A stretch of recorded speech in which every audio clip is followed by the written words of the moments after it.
একটু বসো না, একটু অল্প একটু। কেন? না, ওই সেলিমের সাথে দেখা করে যাও, বলছি তখন ওকে।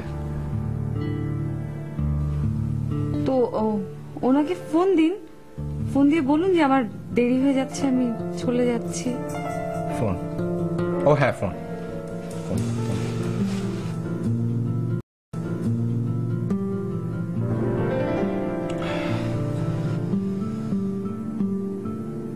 এই মুহূর্তে মোবাইল সংযোগ দেওয়া সম্ভব হচ্ছে না।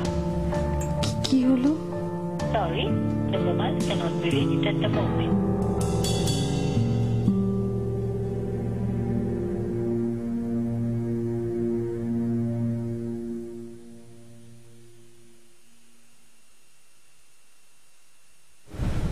স্যার, ভদ্রলোক কি আপনার পরিচিত? হ্যাঁ, ওর বড় ভাই আমার পরিচিত। ভাগ্যিস অ্যাক্সিডেন্টটা আমাদের নার্সিং হোমের পাশেই হয়েছিল, অন্য কেউ হলে ছেড়ে দিতাম, পরিচিত বলে রেখে দিলাম।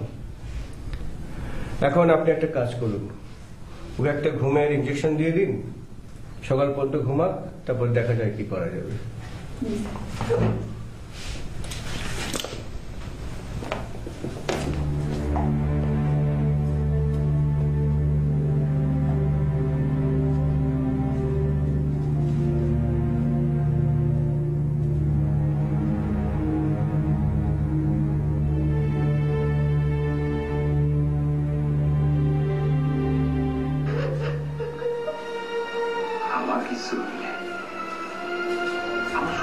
কি ব্যাপার, তুমি বসে বসে টেলিভিশন দেখছো? সেতু এখনো ফিরছে না কেন? বলে গেছে 8টার মধ্যে ফিরবে। তাহলে এত দেরি করছে কেন? 5-10 মিনিট তো দেরি হতেই পারে, টেনশন করছো কেন? হ্যাঁ, তুমি তো জানোই যে আমি একটু নার্ভাস টাইপের লোক, মেয়েকে বাড়িতে না দেখলেই আমার টেনশন হয়।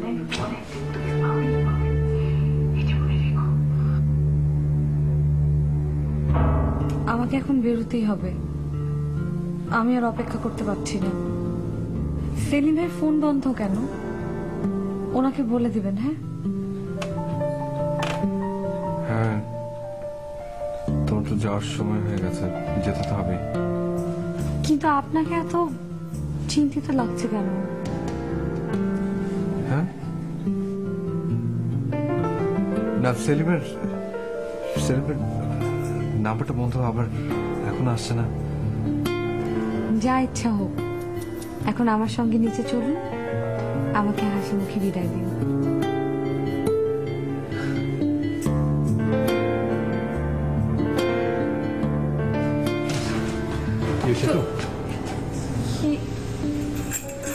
বুঝতে পেরেছি, আপনি আমাকে সারা জীবন জ্বালাবেন। আসলে না, মানে এখন একটু জানতে চাচ্ছি আর কি। আমার আসলে সেলিমকে নিয়ে ভীষণ টেনশন হচ্ছে, ফোনটা বন্ধু এখনো আসছে না। তুমি কি আরেকটু সময় থাকতে পারো? আমি ওকে একটা মেসেজ পাঠাই। আমার অবস্থাটা কি আপনি জানেন? বাবা টেনশন করে মারা যাচ্ছে বোধহয়, আর ওকে মেসেজ পাঠিয়ে কি হবে বলেন? আসলে আমি চাচ্ছিলাম যে তুমি সেলিম আসার পর তারপর যাও। কতক্ষণ ধরেই তো বলছেন যে সেলিম চলে আসবে, আসছে না তো। 1 ঘন্টা আধা ঘন্টা লেগে যেতে পারে আরো। আরে না, চলে আসবে, প্লিজ একটু।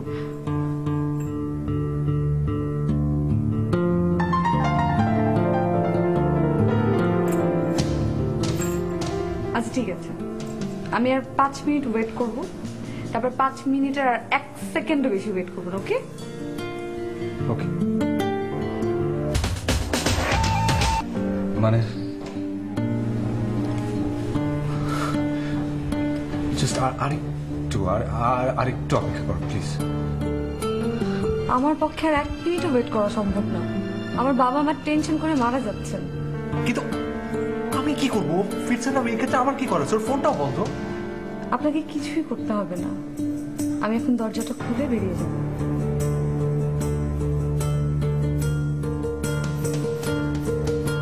সমস্যা ওই দরজা নেই। মানে?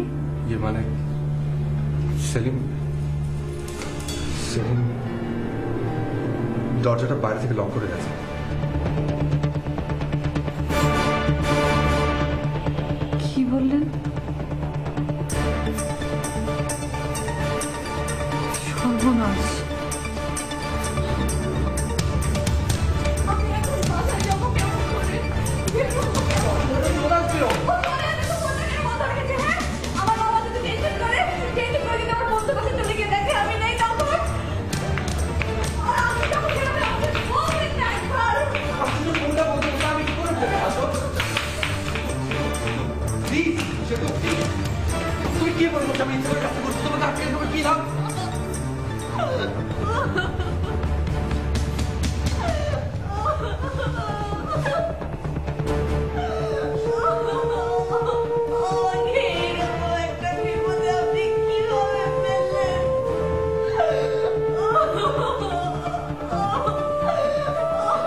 11টা বাজে।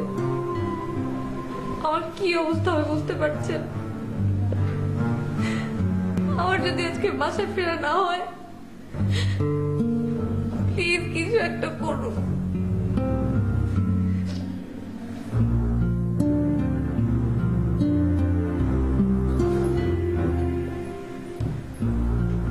কি করবো বলো?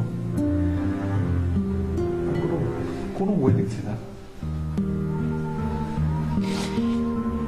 চিৎকার দিয়ে দারুণকে ডাকুন, দরজা ভেঙে দেখে আমি চলে যাই।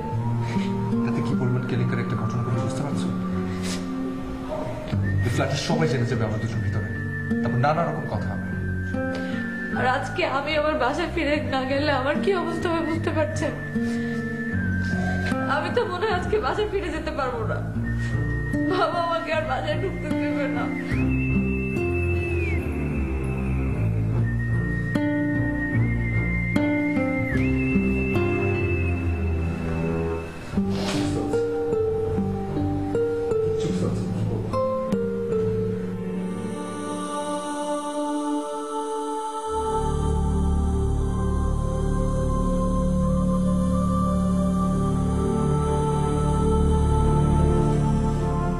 সেতু কোথায়?